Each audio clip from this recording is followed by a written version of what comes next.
1절, 2절만 우리가 크게 한번 읽겠습니다. 시작. 오라, 우리가 여호와께 노래하며 우리의 구원의 반석을 향하여 즐거이 외치자. 우리가 감사함으로 그 앞에 나아가며 씨를 지어 즐거이 그를 노래하자. 아멘. 오늘 본문의 내용은 어떤 상황 속에서도 하나님을 찬양하라는 강력한 그런 메시지를 주고 있습니다. 근데 이 메시지가 단순히 찬양하세요 하는 권면이 아니라 찬양하라, 노래하라, 즐겁게 하라, 큰 소리로 하라 하는 명령이에요. 명령은 순종해야 되는 거죠. 이것은 군대 용어죠. 불순종하면 죽음이에요. 명령에는 순종을 해야 되는 거죠. 자, 그러면 하나님께서 왜 우리에게 명령의 말씀을 주실까? 성경에 보면은 하나님께서 우리에게 많은 말씀 중에 다 명령이에요. 많은 말씀 중에 명령입니다. 들으라. 왜 들으라고 할까? 가라. 너희는 가서 가라. 모든 족속으로 제자를 삼아라. 다 명령이에요. 명령. 오라 하는 것도 명령이에요. 왜 하나님께서 우리에게 명령을 주실까? 왜 그럴까요? 여러분, 하나님께서 명령을 주실 때에는 반드시 거기 하나님의 뜻이 있어요. 하나님의 계획이 있어요. 너는 다 계획이 있구나 하는 것처럼 하나님은 다 계획이 있는 것입니다. 아브라함을 불러서 가나안 땅으로 가라 이렇게 명령하셨을 때 어디로 가지? 왜 가야지? 가서 뭐 하지? 가서 어떻게 먹고 살지? 많은 의문이 있음에도 불구하고 하나님께서는 가라 명령하셨어요. 그리고 거기에 여타부타 다른 말씀이 없어요. 거기 가면 뭐 어떻게 될 거야? 거기 가면 어떻게 너를 기다릴 거야? 이런 게 없어요. 어딘지도 모르고 가라는 명령을 따라 가는 거예요. 이렇게 명령이 주어졌을 때는 거기에 뭐예요? 하나님의 계획이 있다. 그래서 나중에 보니까 그 가나안 중심으로 민족을 일으키잖아요. 그게 뭡니까? 이스라엘 민족이잖아요. 예, 그래서 하나님의 명령에는 반드시 계획이 있다라는 것을 여러분들이 아는. 그래서 명령의 말씀이 주어졌을 때는 우리가 여타부타 가타부타 이렇게 판단하는 것이 아니고 그러니까 하나님 말씀에는 순종하는 거지.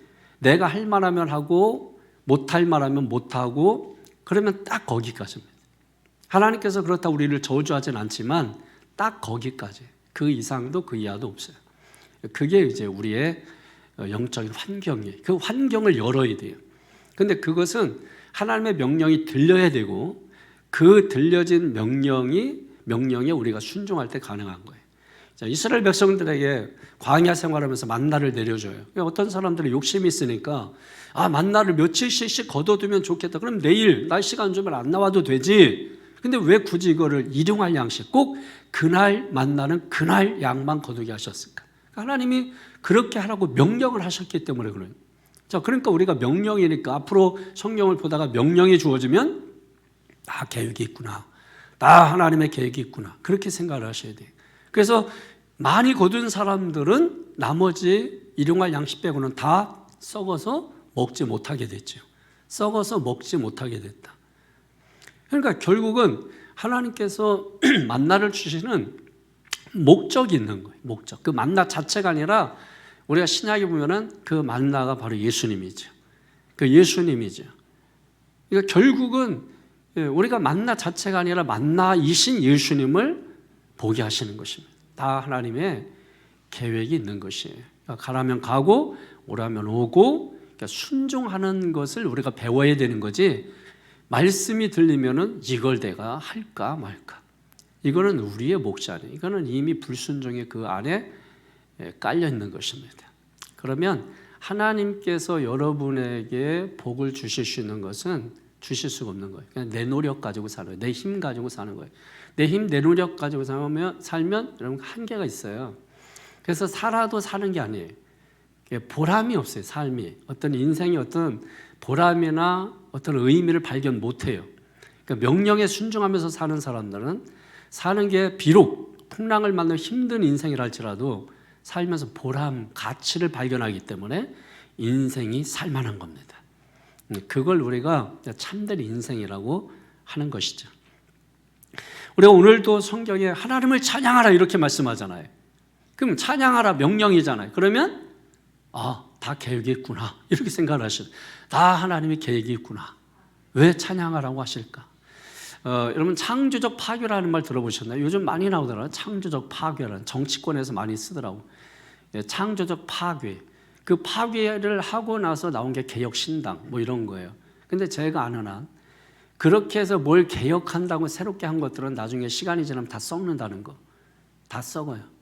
종교계에도 무슨 물결해서 자기들이 뭐 새롭게 하겠다는데 거기에서 처음에 그런 뜻으로 시작했는지 모르지만 나중에는 그게 권력이 돼가지고 그래서 뭐 직분을 세우고 여기에 힘을 갖게 되고 다 썩어요. 다 고이면 썩게 돼 있더라 이거예요. 뭐 처음에 불이웃돕게 한다고 좋은 뜻으로 시작을 했죠. 근데 돈이 많이 모아져.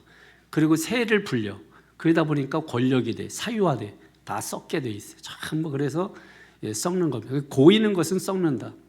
신앙의 특징은 뭐냐면 흘러가게 하는 거예요. 흘러가게 하는 거. 무조건 은혜도 받기만 하면 안 돼. 흘러가게 해야 돼. 능력도 흘러가게 해야 돼. 물질도 흘러가게 하는 거예요. 다 쌓아두면 나중에 반드시 썩게 돼 있어요. 다 썩습니다. 오늘 바로 제가 예배 나오기 전에 이렇게 뉴스를 틀어놓고 이제 뭐 좀 하다가 이렇게 들었는데 보니까는 어떤 한 청년이 오토바이를 훔치려고 집에 들어갔는데 그리고 끌고 나왔는데 그 오토바이가 시동이 안 걸리는 거야. 다시 집안에 갖다 놓고 거기서 기름을 뿌려가지고 불을 지펴놓고 그 오토바이에서 집으로 불이 옮겨붙는 30분 동안 기다렸다가 집에 불이 붙은 것 보고서 그 자리를 떠났어요. 그 집에 사는 사람은 90세 치매 앓는 노인하고 64세 되는 아들 희귀병에 걸린 사람이 자고 있었죠. 그러니까 옆집에 있는 사람이 불이 나게 들어가서 두 사람을 깨워서 데리고 나와서 목숨만 건지고 집은 한순간에 다 타버리고 말았다. 그분들이 무슨 잘못이 있어서 집에 불이 났을까요? 오히려 그 아들 이야기를 들어보니까 작년에도 아이들이 와가지고 오토바이를 훔치려고 하는데 그냥 훈계만 하고 보냈다. 오히려 선한 일을 했단 말이에요. 그런데 한순간에 집은 다 타버려서 들어가서 잠잘 곳이 없어지게 된 것이죠. 우리가 이런 일들을 보면은 우리가 그런 거 있잖아요. 반면교사라는 게 있어요. 반면교사. 그런 걸 보고 깨달아야 되잖아요. 그럼 전면교사라는 게 있어요. 전면교사. 반면교사 반대가 전면교사네. 그 뒤를 보고서 우리가 깨닫는 것이 있으면 그 사람 앞을 보고서 깨닫는 것도 있어야죠. 그러니까 우리가 지금 하나님 앞에 있잖아요. 전면교사 배워야 됩니다. 말씀 앞에 있잖아요. 반면교사만 따질 게 아니라 전면교사를 우리가 말할 수 있어야 되는 것입니다. 이 창조적 파괴는 예를 들면 성경에 사실 나타나요. 다 무너뜨리리라. 그리고 뭐예요?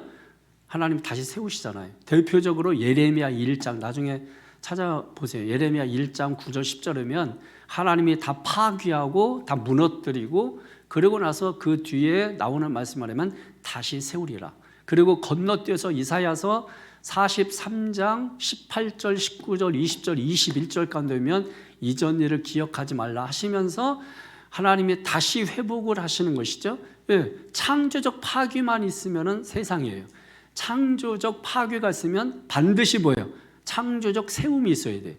그리고 이사야 43장 21절에 보면은 이런 말씀, 이 백성은 나를 위하여 지었나니 나를 찬송하게 하려 함이라. 할렐루야. 여러분, 창조적 파괴, 죄인이었던 우리의 삶을 파괴하시고 의인으로 새롭게 세우신 우리의 삶, 이걸 깨닫는다면 우리가 찬송할 때 그냥 하는 게 아니에요. 찬송할 때 그냥 하는 게 아니에요. 여기 성경 뭐라고 말하겠습니까? 큰 소리로 힘있게 찬양을 하는 거예요. 힘있게 목소리를 높여서. 왜? 내가 그렇게 파괴됐다가 새로 세워진 존재 아니냐 이거예요. 죽었다 다시 산 존재 아니냐는 거예요. 죽었다 다시 산 존재가 어떻게 그렇게 힘없게 찬양할 수 있어요? 어떻게 그렇게 메카리 없이 우리가 노래할 수 있어요? 오늘 성경은 그래서 우리에게 찬양하라 명령을 주고 계시다. 자, 다시 한번 1절 시작. 오라 우리가 여호와께 노래하며 우리의 구원의 반석을 향하여 즐거이 외치자. 자, 우리가 즐겁게 하나님을 노래하는 그 이유가 뭐냐? 우리 하나님이 구원의 반석이기 때문이다. 반석은 뭐예요? 반석. 바위. 그 바위는 딱 첫 느낌이 뭐죠? 든든한 거죠. 반면에 우리의 삶은 어떻습니까? 우리가 디디고 살고 있는 이 땅은 어떻습니까? 흔들리죠. 뭐 지진으로 인해서 뭐 흔들릴 뿐만 아니라 하루하루 살아가는 삶 속에서 내 삶을 막 흔드는 것들이 있죠. 그러니까 누구가 한마디 던진 그 말 때문에도 내 삶이 막 흔들리는 경우도 있고, 어떤 경제적 문제가 갑자기 필요하게 돼서 내 삶 전체가 흔들리는 경우도 있고, 요동치는 경우도 있고. 그러면 여러분 어떻습니까? 삶이 피폐해지죠? 불안하죠? 염려, 근심, 걱정, 두려움 막 이런 것들이 물밀듯이 막 찾아오죠. 안 되면 어떡하지? 무너지면 어떡하지? 뭐 이러면서 막 나를 괴롭게 하는 것들이 찾아온다는 거야. 그때 구원의 반석이신, 구원의 반석, 구원이 뭐예요? 건져내시는 것이다. 그 가운데서 나를 얼마든지 건져내시는 반석, 나를 든든하게 하시는, 흔들리지만 든든하게 하시는. 그래서 우리가 지난 주일날 요한복음 6장에 풍랑 이는 바다 위를 걸어오신 그 예수님, 풍랑 만난 배에 뭐예요?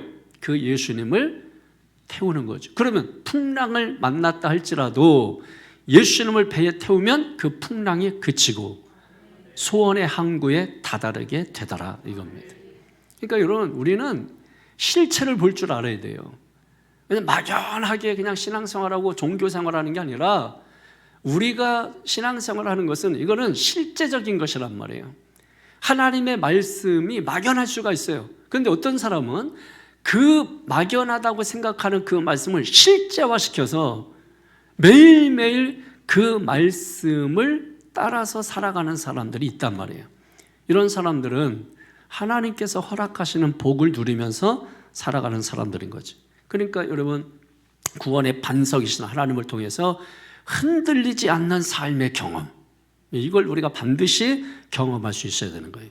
이걸 주기 위해서 주님이 뭐예요? 명령하시는 거예요. 오라! 와서 나를 노래하라! 나를 찬송하라! 그러면 너희의 삶이 흔들리고 요동치는 일이 있다 할지라도 결코 흔들리지 아니하고 요동치지 아니하고 하나님이 그걸 붙들어 줄 거라는 거예요. 그걸 경험하라는 거예요. 그 경험하는 자리가 오늘 예배하는 자리라는 것입니다. 2절에 시작. 우리가 감사함으로 그 앞에 나아가며 시를 지어 즐거이 그를 노래하자. 아멘. 여러분, 찬양할 때 가장 핵심 중요한 게 뭐냐면 감사예요. 감사가 없는 찬양은 앙코 없는 찐빵입니다. 감사가 없는 찬양은 노래에 불과한 거예요. 노래 이상의 노래를 부르기 위해서는 반드시 우리의 삶의 찬양에, 예배에, 경배에 감사가 있어야 된다고 하는 거죠.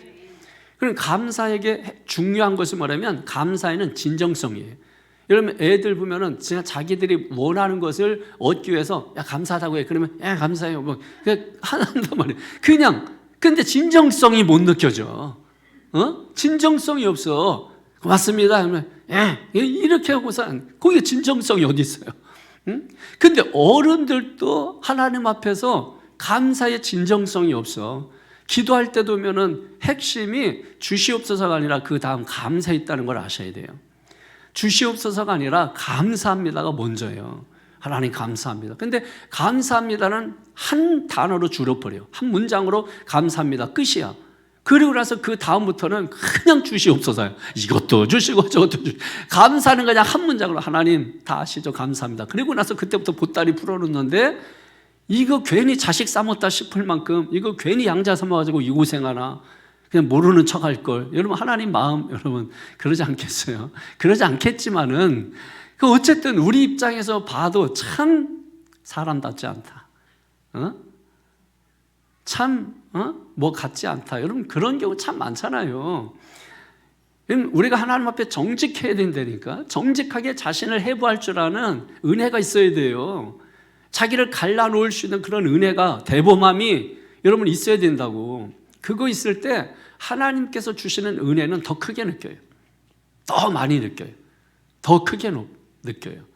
그러니까 여러분 모든 것의 핵심은 어디에 있다? 감사에 있다. 그래서 감사함으로 그 앞에 나아가자. 할렐루야. 그 감사의 진정성을 확인을 어떻게 하느냐? 여러분 그렇게 해보면 돼요. 내가 감사하는데 무엇 때문에 감사하는가? 무엇을 감사하는가? 이것을 돌아보면 감사의 진정성이 보이는 거예요. 구원해 주심에 대해서 정말 감사하는지. 우리 여성교회 뭐 구원하신 감사, 뭐 주신 감사, 뭐 하여튼 주신 건 다 감사야. 하여튼 여러분 그 가사만 쫓아가도, 그 가사만 쫓아가면서 내가 감사하고 있나만 돌아봐도, 그래서 감사한다면 감사에 뭐가 느껴져요? 진정성이 느껴질 거라고. 어떤 사람은요, 이 하루를 살고 싶은데 이 하루를 살지 못하는 사람들이 있어요. 그 안타까움을 가지고 있는 사람, 이 하루를 살고 싶은데. 근데 우리는 이 하루를 거뜬히 살아내. 저는 정말 새벽에 하나님 앞에 엎드릴 때마다 그게 너무 감사한 거예요. 이 하루를 내가 시작할 수 있고 이 하루를 마무리할 수 있는, 이게 너무나 감사한 거예요. 너무나 이 하루를, 누군가는 이 하루를 그토록 살고 싶어하고 이 하루를 정말 살고 싶은데도 불구하고 살지 못하고, 이 하루에 대한 감사해 보셨어요? 이 날에 대한 감사해 보셨어요? 누군가는 직장을 그렇게 갖고 싶은데 직장 갖지 못하는 경우도 있고, 그 직장에 대한 감사. 근데 우리는 늘 뭐예요? 원망불평, 맨날 때려칠까 하고 사표 넣어가지고 다니고 그런 생각하잖아. 감사보다는 그냥 준 것에 대해서 원망, 불평, 전부 이런 것만 하고 살고 있지 않는가. 이걸 우리가 돌아보아야 합니다. 그래서 오늘 성경에 감사함으로 그 앞에 나가자, 오라 우리가 감사함으로 그 앞에 나가자. 할렐루야. 이런 감사가 영어로 뭐예요? 이 정도는 알겠지? 저도 아니까? 감사가 뭐예요? 영어로 땡큐라고 못하고 생큐라면 어때? 그것 가지고 말 못하는 거예요. 땡큐라고 하면 욕먹는 거 아니야. 생큐라고 하면 뭐 대단해 보이고. 그래서 말 못하는 거야. 여러분 발음상이니까 상관이 없어요. 여러분 그거는 알아듣는 사람이 잘 알아들으면 돼. 생큐잖아. 생큐. 예? 땡큐도 되고. 그러면 이 생큐하고 비슷한 단어가 뭐예요? 그냥 떠오르라고. 싱크대 뭐 이런 거 해가지고 띵크든 싱크든 같아요. 여러분 자꾸 이렇게 있는 척하지 말고 그냥 하면 돼. 그냥 싱크가 뭐예요? 생각하는 거죠. 그거예요, 여러분. 싱크와 이 뭐죠? 땡큐는 다 같은 말이야. 같은 말이니까 그 의미를 찾아보라고. 그럼 감사가 언제 나온다는 거야? 그렇죠, 여러분. 깊이 생각할 때 깊은 감사가 나오는 거야. 그러니까 이거 줄 때니까 애들 생각 안 하고 감사. 감사합니다. 감사합니다. 이렇게 이 생각 안 하고 하는 거잖아. 그거는 원함을 자기가 소유하기 위해서.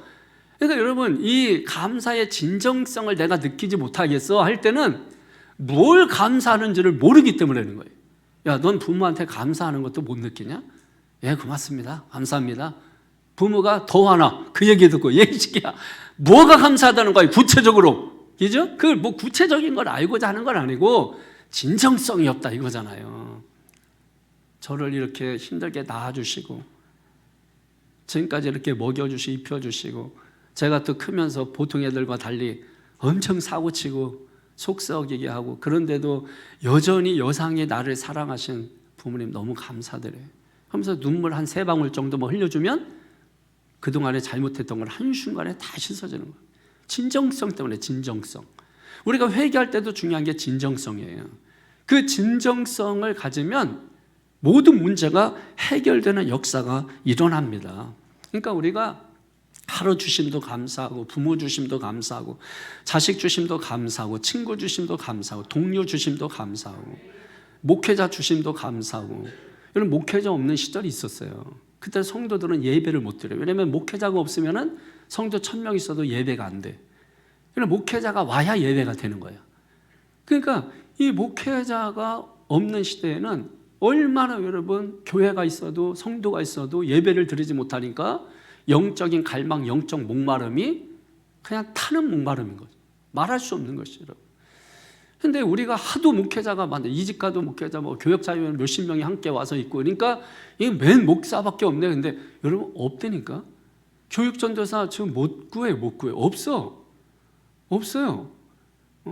뭐 수련 목회자, 목사 이렇게 하려면은 비용이 엄청 나간다고. 어제 재정부장을 만나서 뭐 얘기하면서 부목사 얘기했어요. 여러분 뭐 여러분 사위라고 뭐 이렇게 뭐 이런 거 있고 뭐 딸 수고하고 뭐 하니까 그냥 당연하게 당연한 건 이렇게 하면 돼. 요즘 젊은 사람들은 우리하고 달라요. 일하다가도 5시 되면 딱 퇴근해 그냥 가버려. 간다는 얘기도 없어. 그냥 딱 퇴근해 그냥 가버려요. 일하다가 그 잔뜩 사무실에서 전화해가지고 왜 간? 이거 일 잔뜩 했는데 왜 가냐면 5시 돼서 갔다는 거야. 여러분 이해 안 되죠? 그리고 뭐 갑자기 예배 드리다가도 없어. 그럼 왜 없냐 그러니까 아기가 감기에 걸려서 병원에 가야 되는데 사모 혼자 가기 어렵다 그래서 지금 병원에 있다고. 이런 경우들이 있다고 여러분. 근데 우리 교회는 뭐 애들 뭐 부교육자들 뭐 열심히 하고 나 시간 관계없이 일하고 뭐 이러니까 당연하게 생각해요. 당연하게. 제가 어떤 때 보면은 안타까울 때 있어요. 그래서 내가 이제 어제 재정부장한테 사례비도 좀 올려주고 이번에 10만 원 올려줬다. 230 받나 이제. 그런데 내가 너무나 당연하게 여기고 느끼는 것 같아가지고 내가 좀 그냥 알고는 있어라 이거지. 뭐 돈이 뭐 그 애들 뭐 돈 바라지도 않아요. 그 뭐 바라지도 않는데 이걸 너무나 그냥 당연시 여기는 것 같아서 안타까워가지고 어떤 때는 이게 막 올라온다고. 이게 분노 조절 잘못하면은 자기를 학대하거나 아니면은 폭력으로 가거든요. 그러니까 조심 좀 시켜달라고. 이게 분노가 일어나지 않게 여러분. 그러니까 너무나 당연하게 생각. 너무나 당연하게. 제가 늘 말씀드리죠. 당연한 거 감사하지 못하면 다른 거 감사 못한다. 자식들 부모 당연하다고 생각하지. 자식 낳아서 키우는 거 당연하지. 남들도 다 한다고 생각하지. 목사 다 똑같이 목사하는 거 설교하는 거 당연하다고 생각하고 부교육자들 뭐 일하는 거 당연하다. 여러분 그렇게 안 한다니까요. 요즘. 누가 뭐 늦게까지 뭐 일하고 뭐 누가 교인들이 뭐 복사해달라고? 여러분 부탁 못해요. 그거 복사해달라면 그거 내 일 아니라고 안 해줍니다. 여러분 그거 잘 모르시죠 여러분. 그러니까 우리가 어떤 것도 당연한 게 없어요. 당연하다 할지라도 당연한 게 생각하지 말고 그거를 감사하게 생각하시라. 여러분 이것이 사람이 뭘 받아서가 아니라 뭐예요? 그러니까 용기를 주는 거예요. 용기를 주고 격려 주고 아유 감사합니다 고맙습니다 이러면 안 먹어도 배부른 거예요. 그게 뭘 원해서 그러는 게 아니거든. 그래도 우리가 알아야 될 것은 뭐냐면 알아주는 거예요. 알아주는 거. 자식이 여러분 학교 갔다 오고 뭐 이러면은 그 말이라도 해줘야 돼요. 회사 갈 때도 잘 갔다 와라. 갔다 왔으면은 잘 갔다 왔니? 해서 기다려주고 맞아주고 말을 반드시 해주고 그래서 하루에 혹시 억울하고 속상한 일 있으면 그거를 풀어줘야 돼. 근데 그냥 모르는 척하고 아무 말도 안 하고 학교는 잘 갔다 왔는지 회사는 잘 갔다 왔는지 얘기 안 해주면 아이들 쌓여있는 게 있잖아. 그래서 들어주고 오늘 뭐 화난 일은 없었네, 오늘 뭐 속상한 일은 없었는지 아니면 좋은 일은 없었는지 물건은 많이 팔았는지 사장의 표정은 어떤지 다 이렇게 들어보고 여러분 하는 거예요. 그리고 애들은 뭐 이렇게 오면서 뭘 사가지고 왔는지 아빠 거는 꼭 잊지 않고 사왔는지 확인을 해주라고. 확인을 계속해서. 그러면 아이들이 그림다가 없어져요. 그러니까 그런 걸 하나도 안 하고 내가 너를 위해서 기도하고 있는 거 알지? 기도하지 말라니까. 차라리 그냥 말 한마디 해주라니까. 그냥 수고했다, 오늘 수고했다, 뭐 힘든 일은 없었니? 뭐 아빠한테 뭐 일일 일은 없니? 자꾸 이렇게 물어봐주고 이렇게 하면은요 대화가 그냥 자동적으로 되는 거예요. 말이 자동적으로 되는 거예요. 그래 그냥 들어주면 되는 거야. 들어주면 되는 거야. 그냥 그래 나는 쓰레기통이다 해서 나한테 버려. 그거는 아빠가 못하지. 아빠는 못하고 엄마가 해줘야지. 들어주는 거. 엄마는 무한대니까 그냥 무한대 사랑이니까 엄마는 그냥 다 받아주니까.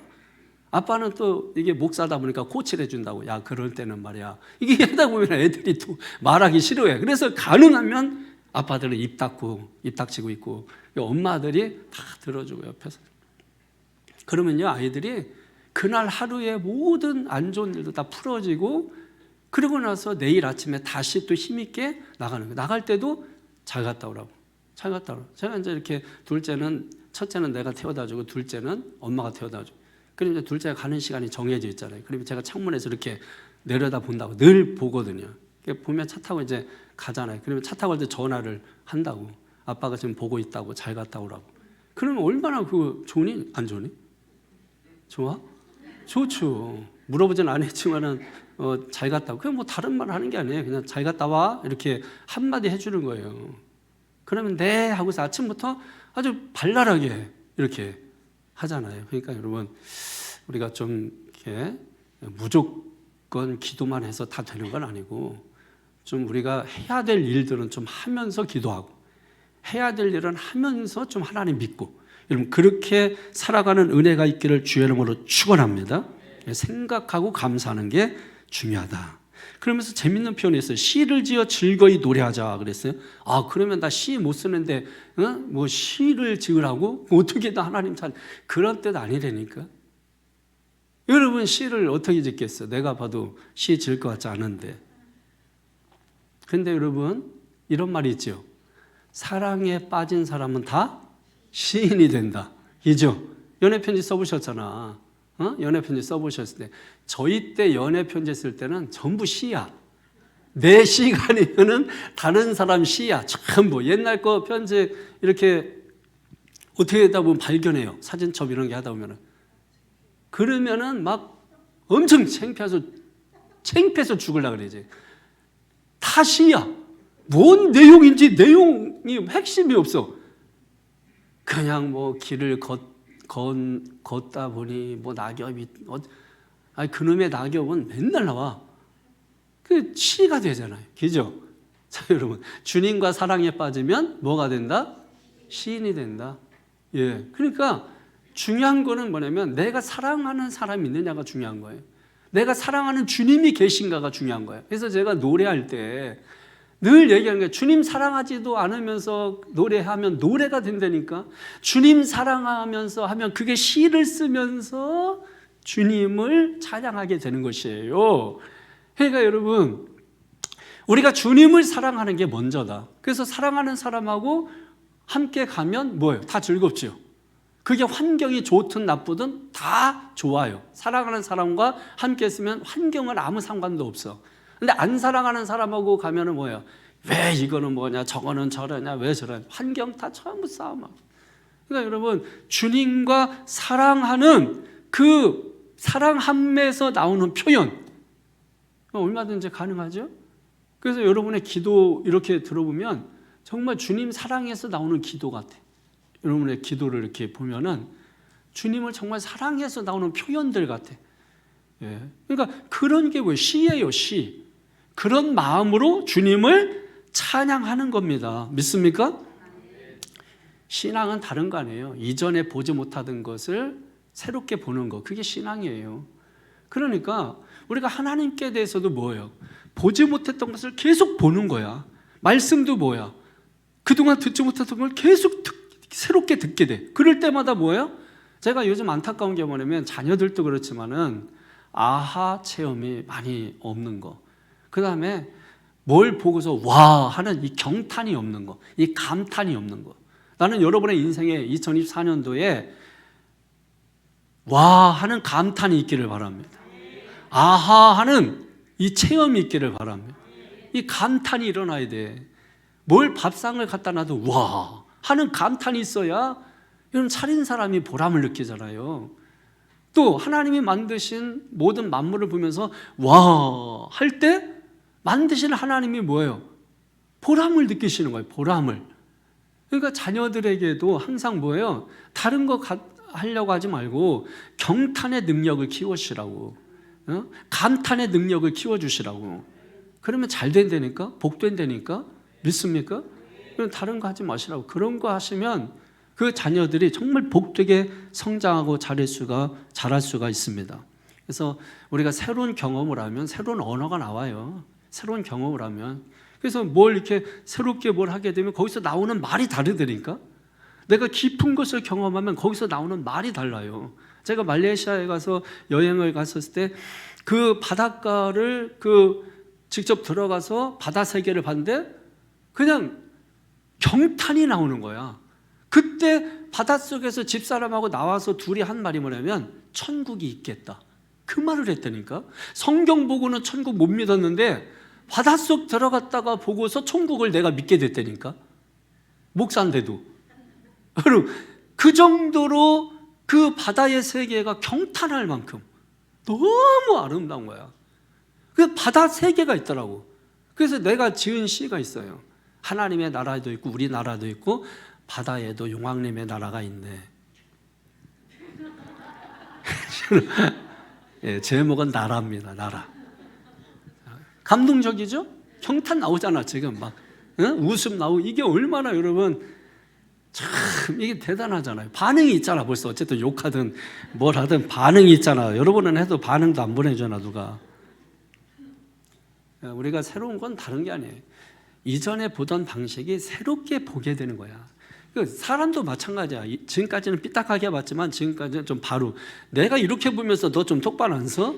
똑바로 서라고. 여러분 상대는 말하고 싶은 거야. 당신 목이나 세우세요 하면은 바르게 보인다고요. 그러니까 우리가 삐딱하게 보는 거 생각 못하고 삐딱하게 보던 것을 바로 보는 거, 이게 여러분 신앙이야. 이게 믿음의 세계야. 이런 신앙의 세계, 믿음의 세계에 들어가면 말씀 통해서 늘 새롭잖아. 그러니까 저는 성경을 연구하면서 너무너무 늘 새로운 언어를 경험하잖아. 저는 늘 새로운 거를 그 가운데서 찾아내고 늘 여러분 바닷속을 헤매듯이. 그래서 성경이 잘 안 잡히면 저는 그때 말레이시아 그 바다에 그 세계를 생각하면서 너 좀 더 깊이 들어가면 더 아름다운 게 있어. 네가 보지 못하는 거 깊은 곳에 들어가면 있어. 스스로에게 음성을 들려주는 거죠. 그러면서 거기서 노력을 멈추지 않고 더 찾아가는 거예요. 더 힘쓰는 거예요. 그러니까 새벽에 잠을 안 자는 거예요. 그리고 말씀을 연구하는 거예요. 그러다 보면은 참 놀라워. 새로운 세계를 보면 새로운 언어가 나오듯이 새로운 말씀을 보면 새로운 언어가 나와요. 신앙 언어가 주어진다니까. 여러분 이게 신앙의 세계라고. 이런 걸 경험하면 더 들어가고 싶은 거야. 이걸 못 보면 괜히 왔네 이러지만은 본 사람은 뭐예요? 계속 들어가고 싶은 거야. 이게 신앙의 세계고, 이게 영의 세계라고, 말씀의 세계라고. 할렐루야. 사랑에 빠지시기 바랍니다. 주님과 사랑에 빠지시면 사랑의 언어가 나옵니다. 주님과 사랑에 빠지면 새로운 언어가 나옵니다. 그게 뭐예요? 시로, 새로운 노래로 주님을 찬양하는 것이다. 시를 지어서 감사함으로 노래하는 이유가 뭐냐? 3절에 시작. 여호와는 크신 하나님이시요 모든 신들보다 크신 왕이시기 때문이로다. 아멘. 아멘입니까? 이유가 나오잖아. 찬양하는 이유. 이걸 생각할 수 있어야 된다고. 찬양할 때 하나님은 어떤 하나님이시다? 크신 하나님이시다. 크신 하나님. 이 크다라고 하는 게 뭐예요? 크다. 어우, 큰데? 야, 엄청 커. 이렇게 말할 때 어떤 의미가 있는 거예요, 거기에? 어떤 것과도 견줄 수 없을 만큼 위대하다, 크다, 여러분. 그런 거죠. 어떤 경우에는요, 뭘 봤는데 아름다운 게 있잖아요. 근데 그 아름다움을 넘어서는 게 뭐예요? 아름다운 것 가지고 안 돼.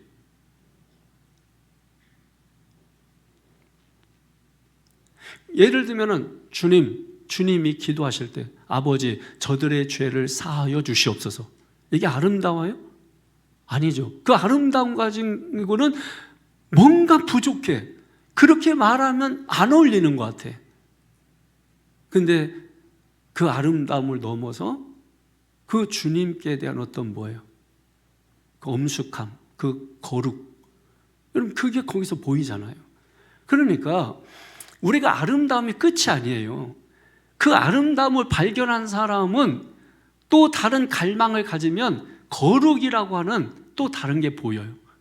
그래서 그 깊이로 들어가게 돼. 크신 하나님을 보기 위해서는 깊이 들어가야 된다니까. 깊이 들어가는 게 낮아야 되는 거죠. 낮아야. 낮게 파가 들어가니까.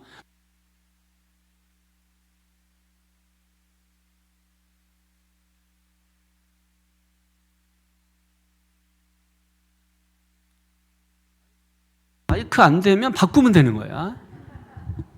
설교 3절 하다가 저는 설교하다가 시간 되면 끝내 그냥. 다음 주에 한다 그래. 연속극 하듯이. 그러니까 저희 교회는 아무 걱정할 필요가 없어. 왜 계속 서론만 하고 있지? 걱정할 필요가 없어. 그냥 시간 되면 시간이 지나서 다음 주에 해야 되겠네요 하고 끝내 우리는. 그러니까 아무 걱정할 필요. 왜냐면 그럴 필요가 없어요. 주님이 딱 주시는 만큼만 먹으면 되는 거야. 그걸 탈나게 할 필요가 없어요. 다 주시면 그날 일용할 양식이야. 그냥 서론만 주면 그게 일용할 양식이야. 그 만나의 의미를 깨달으세요. 중요한 거는 양이 아니에요. 질이에요, 질. 그거를 우리가 잘 이해하면 보는 방식이 달라진다고. 보는 게 달라지면 시가 달라진다고. 노래가 달라진다고. 크신 하나님이라면 어떤 것과도 견줄 수 없을 만한 그 엄청난 그 존재. 근데 그 존재를 어떻게 봐? 어떻게 보죠? 내려가야 돼. 내려가서 봐야 돼. 그래야 그 높으신 분이 보여. 믿습니까? 내가 내려갈수록 그 크신 하나님이 보인다니까. 죄인 중에 괴수입니다 하고 내려갔을 때 그 크신 구원의 하나님이 보이는 거야. 안 내려가. 죽으라고 해도 안 죽고. 그러니까 땅에서 보는 게 뭐예요? 다 먹고 배부르고 싸고 뭐 이런 걸 전부 그거로 살라고 하잖아요. 예수도 그거로 믿으려고 하고. 우리의 목적이 수단이 되는 거예요. 이러면 이제 인생 고달퍼지는 겁니다. 목적을 수단으로 삼아서 사는 사람은 인생 고달퍼집니다. 이거 바꾸셔야 돼. 크신 하나님, 항상 우리가 큼의 세계를 좀 바라봐야 돼. 예, 우리가 큼의 세계를 좀 바라볼 수 있는. 그래서 자꾸 눈을 들어 하는 이유가 뭐예요? 좀 크게 봐, 좀 넓게 봐, 좀 그런 거 아니에요? 좀 눈을 드는 훈련 좀 하셔야 돼. 눈을 들어야 돼. 눈을. 예, 크신 하나님을 바라볼 수 있도록. 눈을 들어 뭐예요? 있잖아요. 주를 보라고, 하늘 보라고. 4절 5절 그 크신 하나님에 대한 구체적 설명이에요. 시작. 땅의 깊은 곳이 그의 손 안에 있으며 산들의 높은 곳도 그의 것이로다. 바다도 그의 것이라. 그가 만드셨고 육지도 그의 손이 지으셨도다. 아멘. 그러니까 하나님의 그 크심 앞에서 우리가 할 일은 뭐냐면 예배하는 것이라는 거죠. 예배하는 거. 우리가 예배할 때 우리가 일상이라고 하잖아요. 우리가 살아가는 거, 먹고 마시고 사는 걸 일상이라고 하잖아요. 그 일상을 살다 보면 사실 우리가 좁아져요. 여러분, 넓어지는 게 아니라 좁아져. 남도 안 보이고 나밖에 안 보이고 좁아져. 근데 예배를 드리다 보면 어떻게 돼요? 일상을 통해서 좁아졌던 어떤 인식, 또 인식의 세계가 어떻게 돼요? 넓어짐을 경험하는 거죠. 그래서 원수까지도 사랑하게 되는 이 넓어짐의 은혜, 큼의 은혜를 우리가 보게 되는 거예요. 그러니까 예배가 그냥 예배 참석하고 아무 의미가 없어. 그냥 가방 메고 학교 가고 도시락만 까먹고 오고 아무 의미가 없어. 그래서 교회 오셨다면 여러분들이 뭐예요? 오늘 주시는 말씀에 집중해보면, 집중하면 그 다음은 하나님이 하신다니까. 얘 집중하는구나. 얘 들으려고 하는구나. 얘 뭔가 배우려고 하는구나. 얘 뭔가 좀 새로운 진리를 추구하는구나. 다르죠, 여러분. 그때 주님이 역사하시는 거예요, 주님이. 이 주님이 역사하시는 것을 우리가 경험할 수 있어야 하는 것입니다. 그러니까 하나님 앞에 예배 드린다는 것은 내 삶을 뭐예요? 일상으로 좁아진 내 삶을 하나님 앞에 세우는 거예요. 그게 예배하는 거예요. 그래서 그 예배하는 가운데 찬양하고 기도하고 말씀이 주어지고 이러면서 뭐예요? 점점점 뭐예요? 그 좁아졌던 세계가 커지는 거죠. 넓어지는 거죠. 이게 영적 경험이에요. 이 경험을 하시기를 주의 이름으로 축원합니다. 인간을 인간답게 하는 게 놀이라고 해요. 놀이. 근데 안타까운 게 뭐냐면 놀아도 이제 즐거워서 노는 거잖아요. 놀 때. 근데 요즘 이제 그 초등학생들도 인생이 참 어렵대. 지난주에 우리 학생들, 청년들 눈물바다 될 때 전부 막 이쪽 셀 저쪽 셀 어디에서 눈물바다 될 때 풍랑 얘기하다가 다 눈물바다. 제가 중학교 3학년 때 풍랑을 청년들 또 이제 회사 들어가서 첫 출근 풍랑만 애들이 뭐야 이쪽 저쪽에서 막 그냥 풍랑만 나가지고 깊이가 있잖아 애들이. 예? 말씀을 통해서 자기를 들여다보고 오후의 셀 모임이 얼마나 인격의 깊이뿐만 아니라 영격의 깊이. 예? 인격자 다음에 성자의 성자. 우리는 세상의 인격자들, 여러분 인격자는 소크라테스, 뭐 부처 이런 분들은 인격자. 성자는 예수님이. 왜? 이쪽은 부활 안 했잖아. 이 교주들 다 가짜야.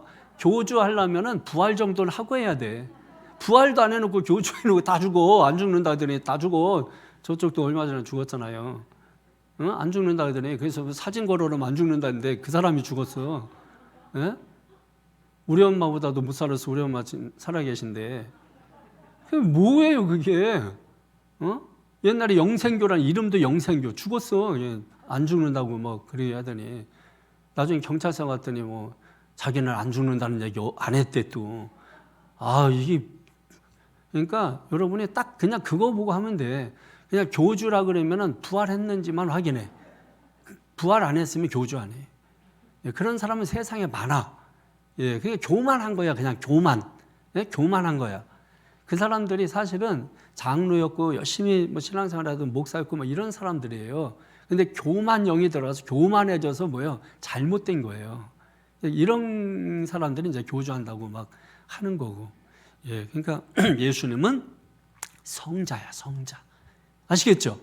예, 그러면은 인격자 있고 성자가 있고 그 밑에는 뭐냐? 어? 뭐예요? 짐승. 예, 짐승이에요. 그 밑에는. 예, 짐승. 이리. 뭐 이런 거지. 이리. 짐승 맛도 못한 인간. 이 짐승 같은 인간. 짐승 같은 인간은 그래도 짐승하고 같잖아. 예, 짐승만도 못한 인간. 금수라고 이제 금수. 금수 맛도 못한 인간. 이건 짐승보다도 더 내려가. 더 내려가. 여러분은 어떤 사람인가요? 성자는 아닐 거고.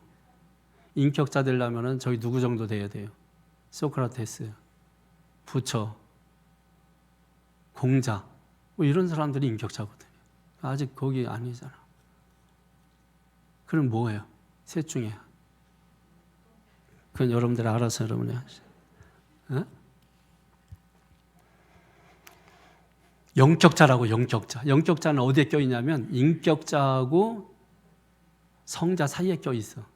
근데 성자 쪽에 가깝진 않고 인격자 쪽에 좀 가깝게 있어요. 이건 내 영적 느낌으로 말하는 거예요, 그냥. 자, 하나님의 크심 앞에 서는 게 뭐라고요? 예배라고, 예배. 근데 요즘 아이들이 노는 게 없잖아. 그 다음에 요즘 애들, 중고등학생들 체육 없어졌다면서요. 에? 체육이 있어요? 뭐 없다고 뭐 한동안 뭐 그랬었던 것 같은데. 그러면 체육 있어도 뭐 체육 잘 안 하나 봐. 애들 나가도 놀질 못해. 예, 체육 시간인데도 책 가지고 나가고, 체육 시간인데도 그냥 벤치에 앉아 있고, 막 이렇게. 놀아도 그냥 그 구석에서 이렇게 하다가 그냥 끝나고. 이게 제대로 막 신나서 놀고, 막 이렇게. 우리 때는 어떻게 놀았어요? 무섭게 놀았거든. 종치는지도 모르고 놀아. 계속 놀아. 쉬는 시간, 뭐 다음 수업 시간까지. 그래서 학교 다음 시간 들어가서 얻어맞고 그 정도로 놀았다고. 그 정도로. 근데 요즘은 잘 노는 게 없어요, 여러분. 웃음이 그러니까 당연히 사라지고, 애들 웃어도 그냥 이게 팍 웃는 게 없어. 다 웃어도 비웃어. 웃겨. 내가 볼 때는 엄청 웃긴데도 애들은 놀고 있네. 그리고 뭐 아니면은 어떤 애들 보면은 내가 이렇게 웃겼는데 있어요, 애들이. 근데 난 다 알 것 같아. 뭔지 뭐. 다 알 것 같아. 뭐라고 하는 건지. 애들 무서워요. 보라고 애들이 확 웃냐고 막 잘 안 웃는다. 왜 그러냐? 여러분, 이 DNA, 이제 유전인자는 뛰어넘기 어려워요. 응? 근데 애들이 공부 잘해. 그건 개가 잘하는 거야. 그리고 부모가 뭐 하나 이렇게 보면 돼. 그래, 그 이상 바라. 여러분, 다 공부만 잘하래. 이렇게 할 필요 없어. 공부 잘하는 애들은 그냥 잘하게 하면 되는 공부. 근데 다 공부를 하는 게 문제인 거야. 여러분이 예수 믿는다면 재능을 보셔야 돼, 재능. 이 아이가 재능이 뭔가. 그걸 봐야 돼. 재능도 없어? 묻어, 그냥. 재능을 봐야 된단 말이야. 그 재능을 키워줘야 돼요. 근데 아직 그게 발견이 안 된 것일 수도 있고, 또 이제 찾지 못한 것일 수도 있어요. 그러면 이제 어떤 목사님이 지난번에 얘기하는 걸 들었는데, 사위가 검사래. 검사? 검사래. 그래가지고 이제 뭐 아까는 뭐 검사가 월급이 300 얼마밖에 안 된다는데 사실 뭐 더 되겠지. 이제 되는데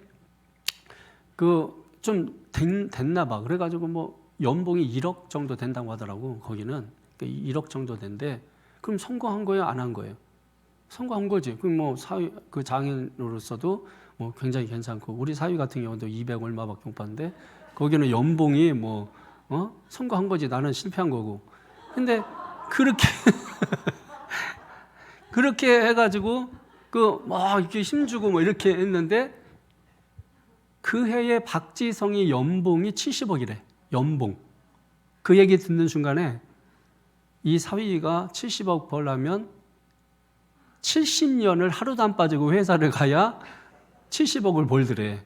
근데 얘는 1년에 70억을 버는 거야. 추신수는 뭐 말할 것도 없이 엄청난 박지성의 몇 배. 그러면서 축구 잘하는 박지성을 공부시켜야 되겠니? 축구시켜야 되겠니? 그러더라고요. 예? 축구시켜야 되겠죠. 그러니까 제가 그거 이렇게 들으면서 깨달은 거예요.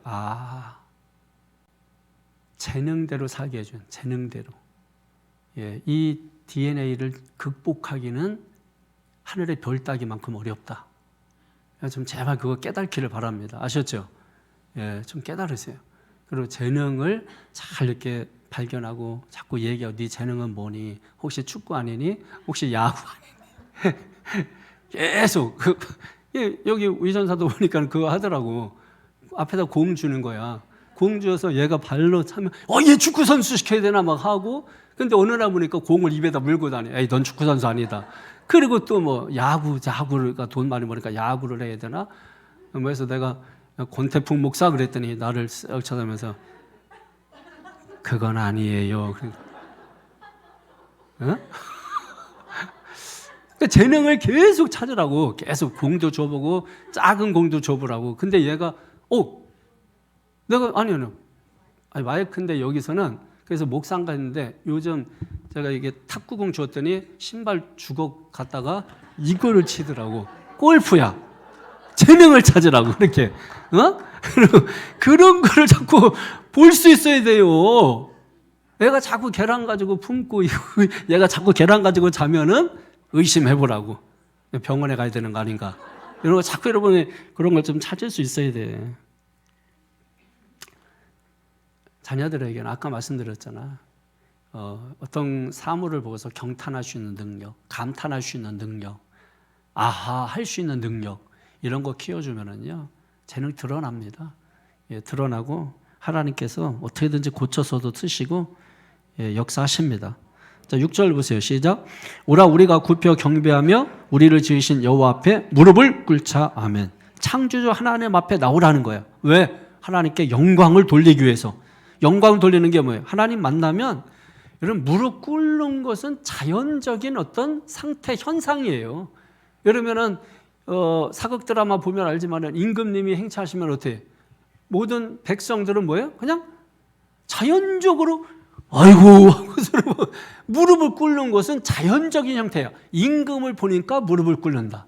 임금을 보니까 무릎을 꿇더라. 그래서 프로스케네오 경배 예배가 뭐예요?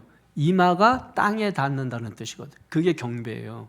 그러니까 우리가 앉아서 예배를 드린다 할지라도 우리가 하나님 앞에 예배할 때는 이 이마가 땅에 닿을 정도로 경배하듯이 예배하는 것입니다. 그게 올바른 자세예요. 그래서 제가 예배 태도 이런 것들을 중요하게 생각을 하는 거예요. 근데 이런 걸 잘 해놓으면 하나님이 쓰신다니까. 얘는 아무 재능도 없어. 하나님이 쓰셔. 그러면 여러분 얘 공부 아무리 지가 잘해봤자 그냥 연봉 1억이야. 근데 하나님이 쓰시면 그냥 70억이야. 그러니 뭐 상대가 안 되는 거지. 근데 뭐 70억 받는 애를 공부시킨다고 학원 데려다 놓으면 망하자는 거지. 그게 무릎 꿇는 성도의 모습, 얼마나 아름다워요. 세상에 아름다운 모습이 몇 가지가 있대요. 뭐예요? 할아버지가 손주의 머리에 손 얹고 안수하는 모습. 또 뭐가 있을까요? 할머니가 할아버지하고 손붙잡고, 우리 한부당 권사님, 황경수 권사님하고 손붙잡고 교회에 가는 뒷모습. 근데 현실은 손잡고 가는, 할아버지 할머니들이 손잡고 가는 게 뭐냐면 서로 넘어질까 봐 붙들어주는 거, 현실은. 그런데 비춰지는 모습은 뭐예요? 아유, 우리도 나중에 크면은 저렇게 할머니 할아버지 손붙잡고 이렇게 하고 싶다 하잖아요. 이게 사실은 혼자 설 수 없어서 붙들어주는 거긴 하지만 현실은. 그래도 그 모습이 아름답대. 그리고 일하다 말고 주방에 무릎 꿇고 앉아서 기도하는 모습. 두 손을 꽉 잡고 하나님 앞에 고개를 숙여서 기도하는 모습. 그 아름다운 모습들이 있잖아요. 아름다운 모습. 그 다음에 돌아서서 돈 세는 모습. 뭐 하나 보면은 돈 세고 있어. 항상 돈 만지고 있고. 돈 냄새 나죠, 여러분. 또 뭐가 있을까요? 엄마가 아이들의 입에 밥이 들어가는 것만 봐도 그 엄마는 그게 좋은 거예요. 아름다운 거예요, 그게. 우리의 신앙에 있어서 아름다움은 뭐겠습니까, 여러분? 무릎 꿇는 거야. 기도하는 모습, 기도하는 게 그것만큼 아름다운 게 없는 거예요, 여러분. 여러분 주기철 목사님 아시죠? 신사참배 거부하고 독립운동하신 분이죠. 평양에 평양신학교가 있었잖아요. 처음에는 평양신학교에서 이제 신학생들 부흥회를 했어요. 그때 이제 일사각오라는 말 아시죠? 일사각오라는 제목을 가지고 설교를 했는데 그 설교 내용 가운데 이게 있어요. 죽음이 두려워 예수를 버리지 맙시다. 더럽게 무릎 꿇고 사는 것보다 차라리 주님을 위해 죽읍시다. 이게 어떤 의미냐면 저는 이렇게 들려오더라고요.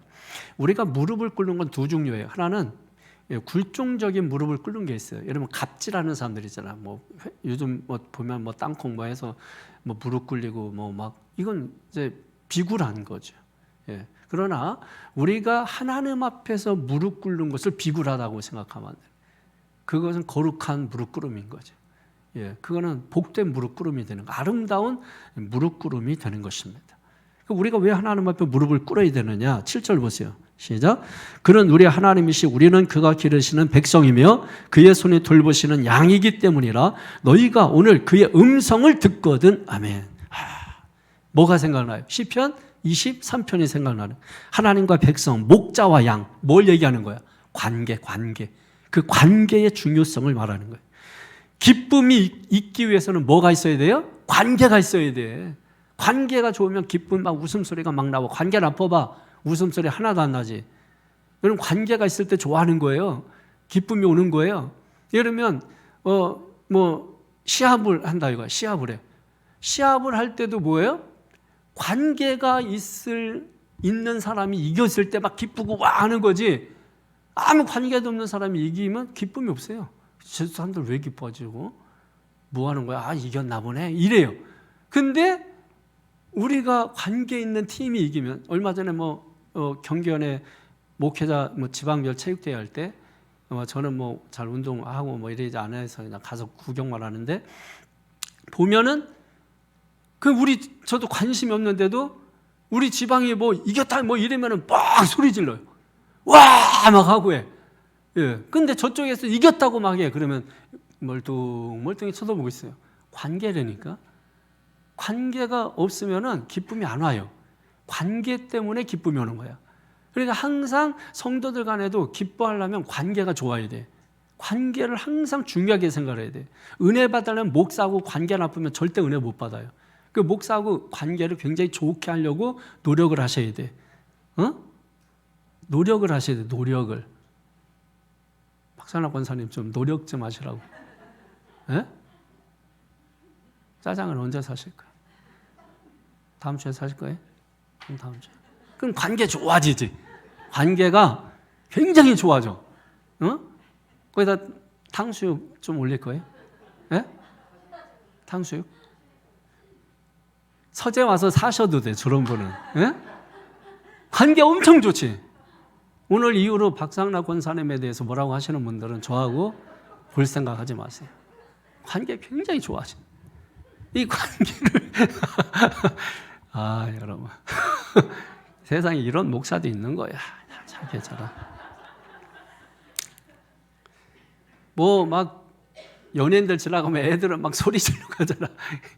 우리는 뭐 관심이 없거든. 지나간다고 해도 뭐 그냥 예를 들면 저는 예를 들면 필립 얀시라든지 뭐 책 유명한 책들 쓰시는 분이 있잖아. 이런 분이 왔다 그러면 어디 하고 이거는 좀 보겠지만은 뭐 연예인 누가 뭐 얘가 BTS인지 TBS인지 뭐 잘 모르지. 그게 뭐 그 관심이 없지. 지난번에 엘리베이터 안에서 같이 탔어 연예인. 그 본인은 연예인인 것처럼 막 엄청 막 자꾸 하고 인사할 준비하고 사인할 준비하는데 내가 관심이 전혀 없어. 그래서 보니까 뭐 연예인이더라고. 그래서 연예인이구나. 나는 목사인데 자기는 연예인이고 뭐가 달라? 예. 관심이 없다. 관심이. 관심, 관계가 있을 때 뭐예요? 기뻐한다고. 기쁨이 온다고. 그러니까 하나님과 관계가 그래서 중요한 거예요. 목자와 양의 관계, 여호와 하나님과 백성과의 그 관계, 그 관계에 여러분 집중할 필요가 있습니다. 이거를 어떻게 아는 방식이냐면 돈하고 예수님을 앞에다 이렇게 써놔. 돈, 예수님 이렇게 해놓고 마음이 끌리는 데가 어딘가. 이게 관계야. 돈 잃어버리면은 뭐예요? 돈하고 관계가 있으니까 돈 10,000원만 잃어버려도 속상해서 그날 밥도 안 먹어. 아니 10,000원인데 그냥 먹고 말지. 먹었다 치지. 막 속상해서 막 잠이 안 오고 막 이러는 거예요. 왜? 돈하고 그만큼 관계. 오늘 예배 못 드려서 뭐 바빠가지고 아무 영향 없어. 여러분 예수님하고 관계가 안 좋은 거예요. 만약에 예배 못 드렸으면 막 억울하고 막 속상하고 막 견딜 수 없는. 우리 지혜 집사님 병원에서 태어나자마자 아기 안고 아기 데리고 그 아기 갓난아기 그 30분 40분 울면서 시어머니가 얼마나 안 좋아하겠어. 맹장협회 회장님이신데.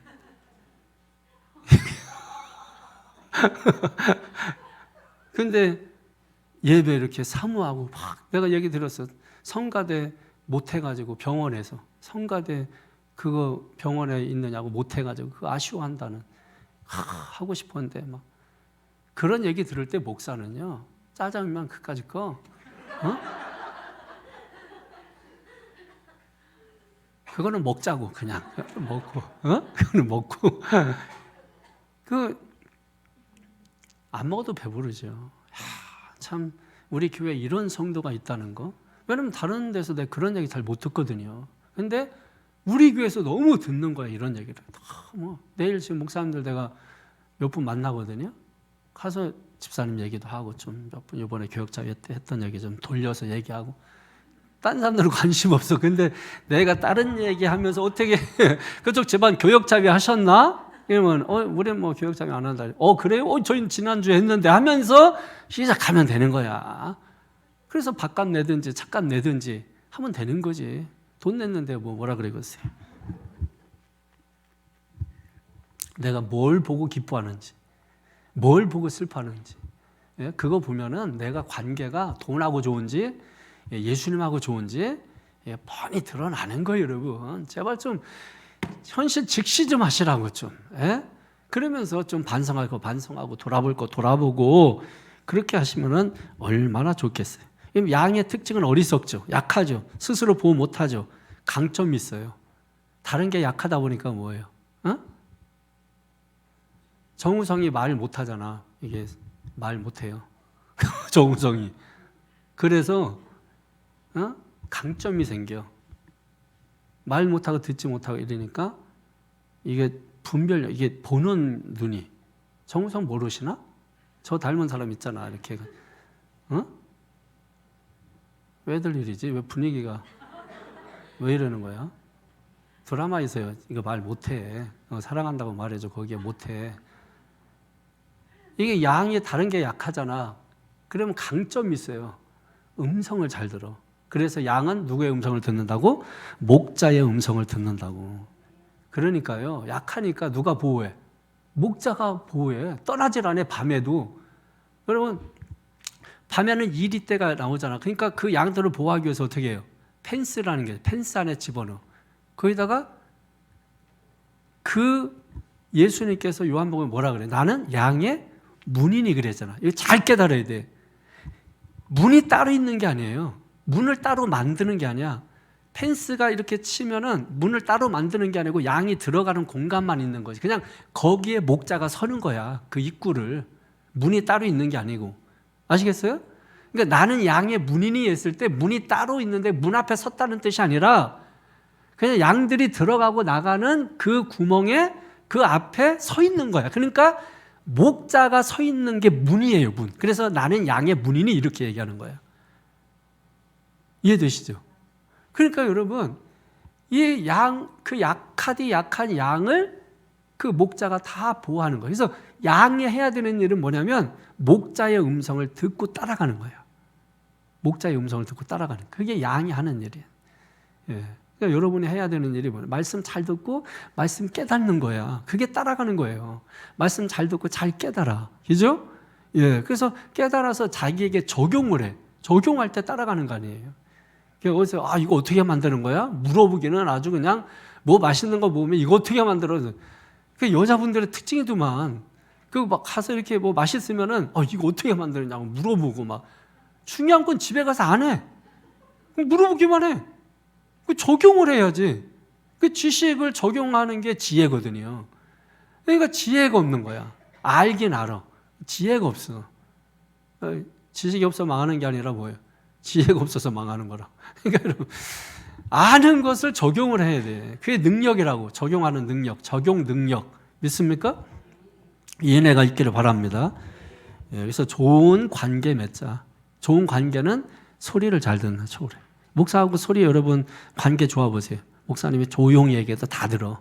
그래 내가 뭐처럼 얘기해도 뭐처럼 알아들어. 다 이렇게 관계 좋으면. 근데 관계 나빠봐. 좋게 얘기해도 아주 그냥 아주 그렇게 알아들어.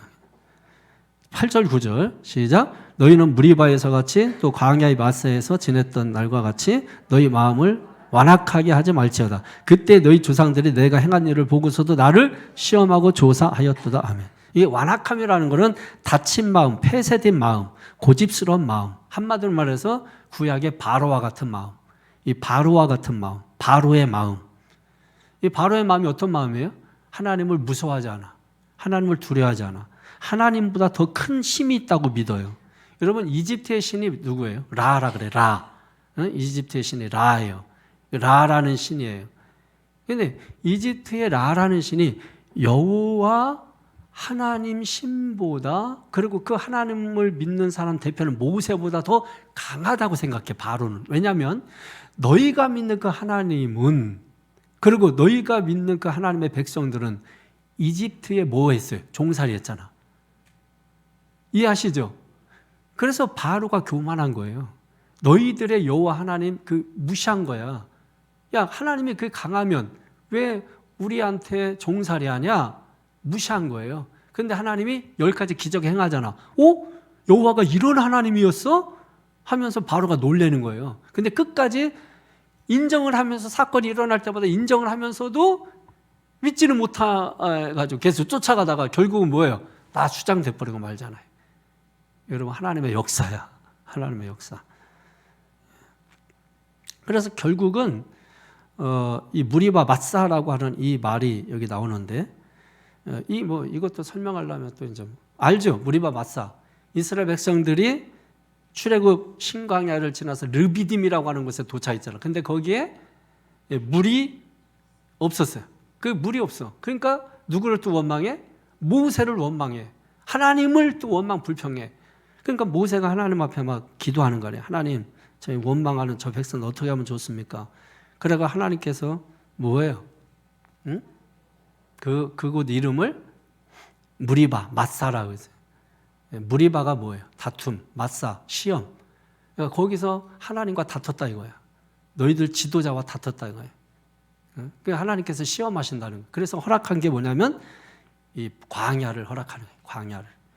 광야를 허락하는 거예요. 그 광야 얘기가 또 뒤에 나오죠? 10절, 11절 보세요. 시작. 내가 40년 동안 그 세대로 말미암아 근심하여 이르기를 그들은 마음이 미혹된 백성이라 내 길을 알지 못한다 하였도다. 그러므로 내가 노하여 맹세하기를 그들은 내 안식에 들어오지 못하리라 하였도다. 이 광야도 사실은 하나님의 축복이야. 이것 때문에 광야 허락했지만 그게 기회 주는 거야. 기회 주는 거. 기회 주는 거. 기회 주는 거야. 그러니까 기회 줄 때 광야에서 어떻게 해야 돼? 신명기 8장 3절에 보면 낮춰야 돼. 겸손해야 돼. 교만했던 마음 낮추고 겸손하면 하나님께서 뭐예요? 다시 회복시켜주는 거예요. 왜? 낮아질 때 크신 하나님이 보이기 때문에 그런 겁니다. 교만하면 하나님 안 보여요. 자기만 보여. 그래서 여러분 이 사진 찍을 때 사진 전문가가 하는 말이에요. 어떻게 할 때 사진이 잘 나오냐. 사진 찍을 때 서서 찍는 사람 별로 안 좋아해. 그죠?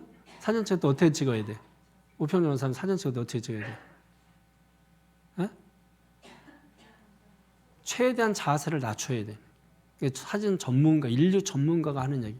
사진을 잘 찍기 위해서는 자세를 낮춰. 사진 찍는 사람은 무조건 자세를 낮춰야 돼. 왠지 아시죠? 서서 찍으면은 머리가 이따만하게 나와. 다리가 짧게 나오고. 앉아서 최대한 낮춰가지고 아래에서 찍어봐. 이선 장로님 찍어도 다리가 이만하게 나와. 저기서. 예? 길게 나와. 밑에서 찍으면. 그래서 저는 이제 사진 찍는 거 싫어하거든. 그래서 사진 찍히는 것도 싫고 찍는 것도 싫고 이래가지고 이제 어디 가고 그러면은 사진 찍어달라 그러면 대충 그냥 찍겠으면 하나 둘 해서 눌러버려. 서서 그것도 서서 그러면 이제 어떻게든 안 나 사람들이 막 와가지고 이렇게 뭐 에이씨 다 근데 알아듣지 그거. 어? 그렇지만 신경 안 써. 그까짓 거 안 들으면 되지. 그런 거 내가 안 들어버리면 되는 거잖아. 그거 뻔하잖아. 보고서 전부 한 소리가 그냥. 왜냐하면 제가 충청도 사람들은 앞에서 이렇게 좋은 얘기 하잖아요. 아이고 잘 먹었다 그래. 나중에 돌아섰다가 하면 에이 대가리 하나도 없네. 막 이런단 말이에요. 내가 다 알아. 그 사람들 입 모양 보면은 다 알지. 최대한 낮춰서 하면 길게 나온다고요. 길게. 여러분 신앙도 마찬가지예요. 낮추는 거야. 낮추는 거야. 겸손해야 돼. 겸손해야 돼. 그러면 하나님께서 다 붙들어 주신다고요. 할렐루야. 할렐루야. 말씀 정리하겠습니다. 끄트머리에서는 그냥 후다닥 갔어요. 조금 남겨놓고 다음 주 미루라니까 재미가 없을 것 같아요. 다음 주에. 오늘 끝내야 재미가 있어서. 자, 오늘 우리는 아까 두 가지 제가 좀 2024년도에는 좀 이것 좀 하자 그랬는데 어떤 거죠? 예, 감탄을 좀 많이 하죠. 제가 무슨 말하면 좀 감탄 좀 많이 하세요. 막 이러고 쓰러져 기절해. 기절하고 그럼 바로 또 옆에 있는 사람들이 또 응급 또 싣고 가면 되니까 그래서 이렇게 감탄을 좀 많이 하시고 좀 누가 성도님 좀 뭐 조금이라도 좋은 일 있으면 와 한번 해보세요. 와 이야 그거는 말고 네? 와 있잖아 그거 남 들으면은 이렇게 이런 거는 아주 기분 나쁘잖아요. 그러니까 와 뭐 이게 좀 이 감탄을 좀 하고 뭐예요? 또 하나 또 뭐라 했어요? 아하 말씀 듣고서 뭐야? 아 누가 좀 성도가 얘기하면은 아하 와 그래요? 이래야지. 아이 그까짓 거 가지고 뭐 이러면 안 된단 말이에요. 그러니까 아하 체험 그 다음에 와 감탄 이거를 좀 2024년도에 이것만 해도 엄청나게 복받을 줄로 믿습니다. 기도하십시다. 거룩하신 아버지 하나님 이 시간 축복해 주시고 오늘 시편 95편 말씀의 은혜가 우리에게 소낙빛처럼 부어 주시옵소서. 온몸을 적시듯 우리의 온 영혼을 온 삶을 적셔 주시옵소서. 믿고 감사하고 축복하며 예수님의 이름으로 기도하옵나이다. 아멘.